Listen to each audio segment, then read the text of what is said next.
नमस्कार, जन्मू लाइव से मैं अंशुमान राय। दोस्तों, काशी शहर की मूल समस्याओं की बात करें तो काशी में सड़क, सीवर और जाम ऐसी समस्या है जिनसे निजात के लिए लंबे समय से यह शहर संघर्ष कर रहा है।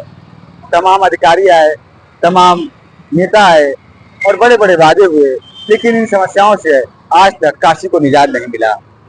लेकिन पिछले 2 वर्षों के दौरान वाराणसी को जाम से निजात दिलाने के लिए एक ऐसी परियोजना पर काम चल रहा है जिसके बारे में अधिकारियों को भी ठीक ठीक नहीं पता कि क्या यह बनारस को जाम से मुक्ति दिला पाएगा।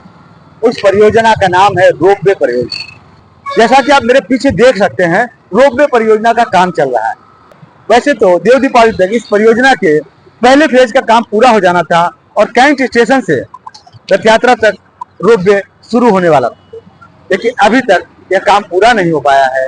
वैसे आने वाले 2, 3, 4 महीनों में रोपवे के फर्स्ट फेज का काम तो लगभग पूरा हो जाएगा, लेकिन लास्ट फेज के लिए सबसे बड़ी समस्या यह है कि अभी तक यह तय नहीं हो पाया है कि रोपवे का अंतिम गंतव्य स्थल क्या हो, गिरजाघर गदौलिया चौराहा हो या दशाश्वमेध गदौलिया चौराहा। इसको लेकर अधिकारियों, नेताओं और क्षेत्रीय लोगों में लगातार बातचीत हो रही है, लेकिन अभी तक कोई निर्णय नहीं हो पाया है। 800 करोड़ रुपए से ज्यादा के रकम खर्च करने के बाद 3.5 किलोमीटर के जाम को समाप्त करने का वह दावा किया जा रहा है। इसे लेकर काशी के लोग क्या सोचते हैं, तो आइए हम बात करते हैं काशी के प्रमुख लोगों से और ये जानने की कोशिश करते हैं कि उनका रोपवे को लेकर क्या सोचना है। सर देखिए, अगर यातायात की बात करें तो मैं ऐसा महसूस करता हूं कि यह समस्याओं को बढ़ाने वाला है, क्योंकि रोपवे को होना चाहिए बिल्कुल खुली और खाली जगह में। सामान्यतया पूरे विश्व में अगर कहीं भी हम रोपवे देखते हैं तो वो पहाड़ी इलाकों में या एकदम नदी के किनारे कुछ इलाकों में पाए जाते हैं। शायद ही विश्व में 1 या 2 स्थान ऐसा होगा जहां शहर के बीच में रोपवे बनाए गए हैं।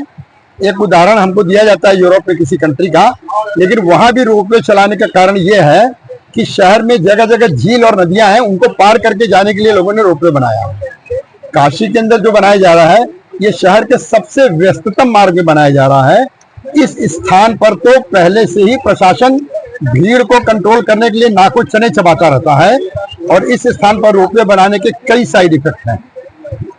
एक सुंदरता बढ़ाने के नाम पर हम बना ले, एक अलग बात है, लेकिन वास्तविकता यह है कि जब ये शहर के मध्य के अंदर आएगा तो यहाँ पहले से जो स्थान चलने लायक नहीं है वो और भी दूभर हो जाएगा वहां पे। दूसरी बात, जहां भी बनाया जाएगा और कितनी भी हाई टेक्नोलॉजी बना ली जाएगी, सड़क पर 20 खंबे इसके लिए बनाने पड़ेंगे, वो भी काफी बड़े बड़े, क्योंकि रोपवे को संचालन के लिए बहुत भारी वजन को संभालने की इंतजाम करने पड़ते हैं।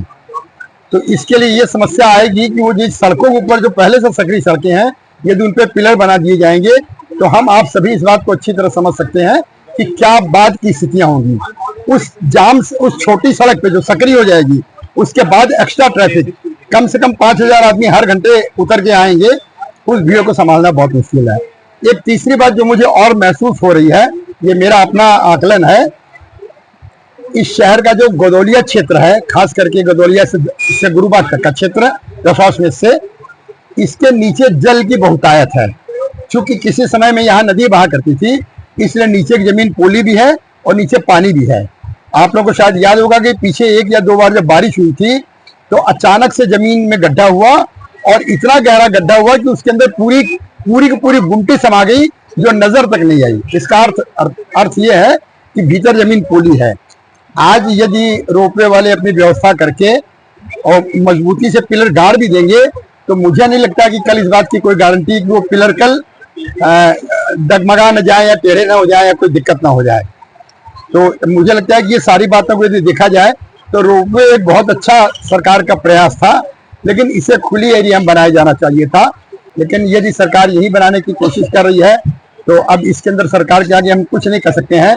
लेकिन हमारा मानना तो यही है कि ये समस्या बढ़ाने वाला साबित होगा, समस्या हल करने वाला नहीं होगा। मेरे विचार से तो कोई जाम की समस्या को कोई बहुत आराम नहीं मिलेगा, क्योंकि जहाँ जहाँ रोपवे के स्टेशन बन रहे हैं वहाँ पब्लिक रोपवे पे आने के लिए जाएगी तो लोकल ट्रांसपोर्ट से आएगी, जैसे टोटो है, ऑटो है, रिक्शा से है, तो ऑलरेडी झुंड बन जाएगा और उनको सवारी लेने की चाह हो जाएगी। मेरे विचार में तो टूरिस्ट आते हैं उन्हीं का एक काम रह के रह जाएगा। आप ये देखिए कि गदौलिया पे कह रहे हैं कि स्टेशन बनेगा। गदौलिया जो बनारस का हृदय स्थल है, आप वो सोचिए कि जो आता है गदौलिया ही हर चीज के लिए चर्चा होती है। आप सुन रहे हैं गदौलिया में पूरा जो है वो छत बना के उसी पे गंडोला उतारेंगे।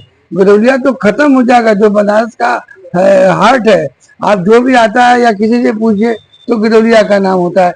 ऐतिहासिक महत्व भी है उसका कि भाई गदौलिया कैसे बना, क्या बना। भाई गोदावरी नदी वहां बहती थी, तो उसके हिसाब से गदौलिया का महत्व है। अब ये खाई जाएंगे गदौलिया कोई तो क्या होगा, पब्लिक तो चढ़ पाएगी नहीं इसके अंदर। मतलब इतना ज्यादा डिस्टरबेंस आगे होना है। अब वो डिस्टरबेंस को सबसाइड करेंगे। अरे बनाना है तो आप गदौलिया पे, वहां पे टॉयलेट नहीं है बताइए, हजारों लाखों आदमी आ रहा है और टॉयलेट नहीं, उसकी चिंता किसी को ही नहीं। तो आज हमको नहीं समझ में आता कि कोई बहुत फायदा इससे होने वाला है। भाई इससे तो अगर बनारस का विकास करते, यहाँ की सड़कों को चमकाते और नागरिक सुविधाएं बढ़ाते तो ज्यादा अच्छा था। अब ये है कि जो लोग यहाँ घूमने फिरने के लिए आए हैं उन लोगों के लिए एक नई चीज हो जाएगी।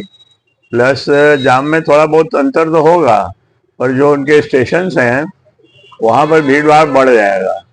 जैसे रथ यात्रा से गदौलिया जाने वाले रास्ते पे लोग उतरेंगे, चढ़ेंगे, तो वहां पर ट्रैफिक की समस्या बढ़ेगी, ऐसा मुझे लगता है। बाकी जो लोग डायरेक्ट गदौलिया तक जाने वाले हैं उन लोगों के लिए थोड़ा बहुत ये जरूर होगा कि ऊपर से चले जाएंगे। और मैं नहीं जानता वो लोग अपना सामान वामान भी अगर ले जाना है तो ले जा पाएंगे उसमें कि नहीं ले जा पाएंगे। मान लो कोई स्टेशन पे उतरता है तो सामान वगैरह भी ट्रॉली में ले जा पाएगा या नहीं ले जा पाएगा। तो अगर लोग सामान नहीं ले जा पाएंगे तो उससे कोई विशेष लाभ नहीं होगा। बाकी जो घूमने फिरने वाले हैं उनके लिए जरूर एक अच्छी चीज होगी। बनारस में जाम से दिन पे दिन और बढ़ता जाएगा, रोपवे से कोई विशेष लाभ नहीं होगा। इसलिए कि जो भी यात्री कैंट से आएंगे और विद्यापीठ पे उनका सब स्टेशन है, वहां से जब वो बैठेंगे तो उनका लगेज कैसे जाएगा। या तो आदमी एक रिक्शे से जाए या ऑटो से जाए, तभी लगेज और वो दोनों लोग पहुंच पाएंगे। तो रोपवे का यहाँ बहुत उद्देश्य नहीं था, लेकिन चूंकि सरकार की प्रणाली जो भी कुछ हो, ये सब रोपवे वगैरह हिल स्टेशनों वगैरह में ठीक लगता है। जब आदमी परिवार के साथ एंजॉय करने के लिए जाता है तो उसका आनंद लेता है। शहर में तो हमको बनारस में ये उचित नहीं लगता है। आगे भाई सरकार जो चाहे वो करे। देखिए, जहाँ तक रोपवे की संभावनाएं हैं, लोग कह रहे हैं कि जाम पे कुछ प्रभाव पॉजिटिवली पड़ेगा। ये कहना समय से पहले उपयुक्त हमको तो नहीं समझ में आ रहा है, क्योंकि वर्तमान परिदृश्य में जिस हिसाब से बनारस शहर की स्थिति है और जितना ट्रैफिक का लोड है और रोपवे कितना काट पाएगा। क्योंकि मुझे तो ऐसा लगता है कि शुरुआती दौर में रोपवे पर्यटकों के लिए और लोकल लोगों के लिए सिर्फ पर्यटन से जुड़ी चीज जैसे दिखेगी, जो उसका आकर्षण पर्यटन जैसा जैसे बाकी जगह पे होता है रोप का। और क्योंकि कैंट से इसको स्टार्ट किया जा रहा है, वर्तमान में रथ यात्रा पे उतारना है, और कैंट पे जब यात्री वहां पे उतरेगा और उसके पास लगेज होगा तो उसमें लगेज लेके रोपवे में उसका सफर करना, या रथ यात्रा पर उतरने के बाद उसको आगे गंतव्य पे जाने के लिए आगे भी उसको कुछ न कुछ कन्वेंस की आवश्यकता पड़ेगी। जो कि वापस कोई भी व्यक्ति जब उसके पास लगेज होगा तो क्या ये प्रैक्टिकली संभव है कि रास्ते में कन्वेंस को चेंज करता हुआ जाए। वो तो कैंट से उतरेगा, जहाँ उसको जाना अपने गंतव्य पे जाएगा लेके। इसलिए थोड़ा सा अभी मुझे तो ऐसा लग रहा है कि कुछ ऐसी संभावना दिख नहीं रही है कि उससे उसका बहुत बड़ा प्रभाव ट्रैफिक कंट्रोल पे पड़ेगा। क्योंकि जो लोकल ट्रांसपोर्टेशन के रूप में जब तक उसका इस्तेमाल स्पष्ट नहीं हो जाता है, एक चीज ये भी है कि बहुत लंबा डिस्टेंस नहीं कवर कर रहा है। कैंट से रथ यात्रा की दूरी जो है शहर का एक अंश मात्र है। तो हो सकता है कि कैंट से लेकर रथ यात्रा के बीच का जो मार्ग है वो सुगम हो भी जाए, लेकिन जो बाकी क्षेत्र है वो प्रभावित तो रहेगा ही। जाम की समस्या से कितनी मुक्ति मिल पाएगी? देखिए, मेरा व्यक्तिगत विचार है कि मुक्ति तो बहुत हद तक मिल जानी चाहिए, क्योंकि जब से कॉरिडोर बना है तब से बनारस में बहुत भीड़ बढ़ गई है। मतलब दर्शनार्थी इतने बढ़ गए हैं कि जिसकी उम्मीद शायद सरकार को भी नहीं थी। तो उसका कुछ ना कुछ एक रास्ता निकालना था। अब ओवरब्रिज, फ्लाईओवर बनाने के लिए आप समझ सकते हैं कितनी बड़ी प्रॉब्लम्स होगी रोड पे आम आदमी को।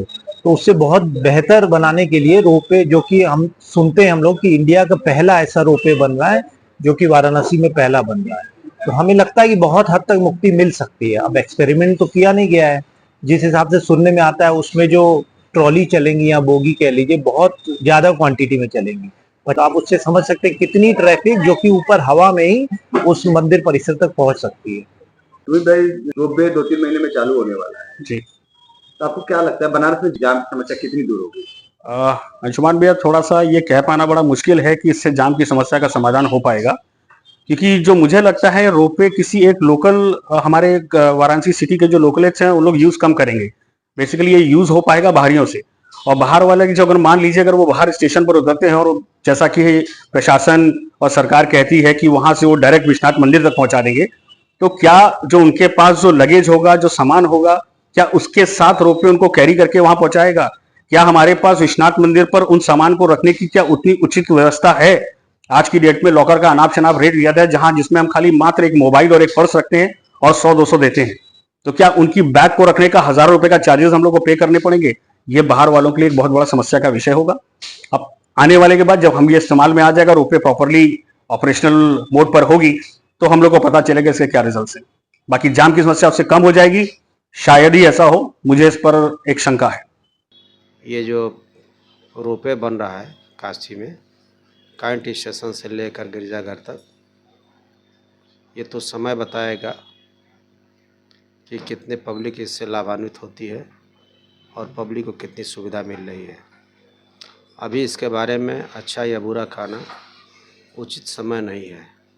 हाँ, प्रशासन को मेन रोड छोड़ करके अंदर के लिंक रोड का भी विशेष ख्याल करना है कि ताकि पार्किंग से लेकर सड़क उबड़ खाबड़ जो है धूल गर्दा उड़ रहा है, इस पर थोड़ा शासन और प्रशासन को संज्ञान में लेकर इस पर कार्रवाई करना चाहिए और सर्वे कराना चाहिए। प्रशासन ने एक अच्छा काम किया कि जितने भी अवैध यहाँ पर टोटो चलते थे उन पर रोक लगाया।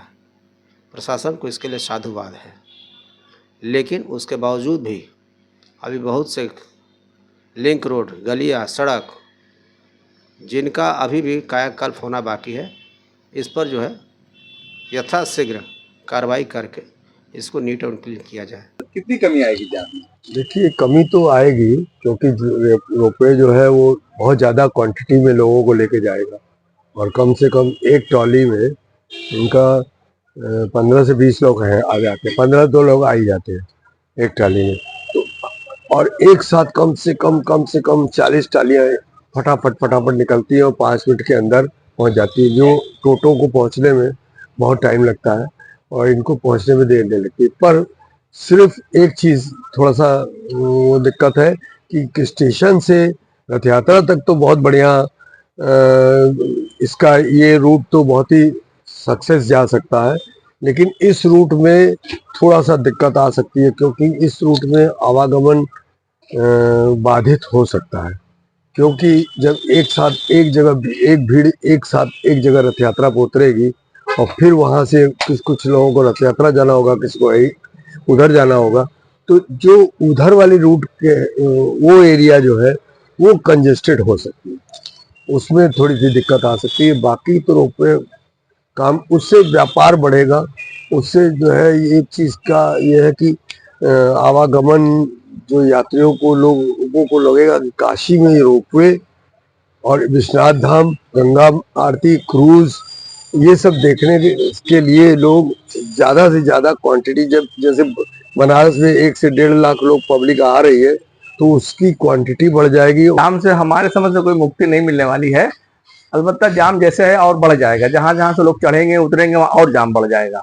ये सिर्फ एक खिलौने की नीयत से लोग देखेंगे, समझेंगे, टूरिस्ट आएंगे बाहर से और देखेंगे ये बना है अच्छा, किसी शहर में तो लगा नहीं है, ये पहली बार बनारस में लगने जा रहा है, बस ये एक फायदा है। और किसने बनाया है? मोदी जी ने बनाया है, ये उनको प्रचार मिल सकता है।